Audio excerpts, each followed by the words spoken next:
by putting our food supply at risk and our consumers at risk. The findings come as the U.S. continues to increasingly rely upon foreign food imports. Nearly $65 billion of food is being imported to this country each year. Kitty Pilgrim has our report. Free trade agreements with Peru, Panama, Colombia, and South Korea will bring a flood of seafood, beef, fruit, and vegetables from some 10,000 foreign producers. A new report by Public Citizen says those free trade agreements limit our sovereign right to inspect food that is imported into this country. These agreements on food literally set limits on inspection, the level of protection, as well as requiring us to accept imports that don't meet our standards, but the country sending it says is good enough. Because of the volume of imports, the USDA will now only be able to inspect 0.6% of the food at our borders and ports. That's down from the 8% it could inspect before the North American Free Trade Agreement was signed. 80% of seafood in the country is imported, but less than 2% is inspected.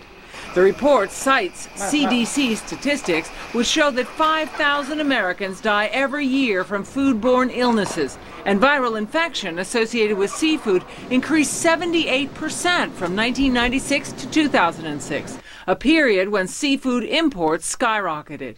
Only 11% of beef, pork, and chicken imports are inspected at the border, even though those animals are sometimes raised in unsanitary conditions. And Public Citizen says Americans are 3 times more likely to be exposed to dangerous pesticides on imported fruits and vegetables than on domestic produce. Basically what we've had is free trade on the cheap. And when you have free trade on the cheap, you end up with less environmental protection, less food safety. Unbelievably, free trade agreements set limits on U.S. safety inspections because extra inspections on imports would be discriminatory.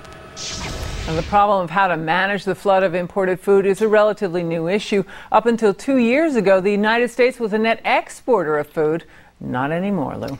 And 80% of our seafood is now being imported into this country. It's really skyrocketing. And with these new agreements, it will increase more. This administration, its trade policies, I mean, my contempt for their level of concern and care for the American people and for the good of this country in passing these idiotic, and going through these negotiations. I mean, it's just disgusting. Well, it really is.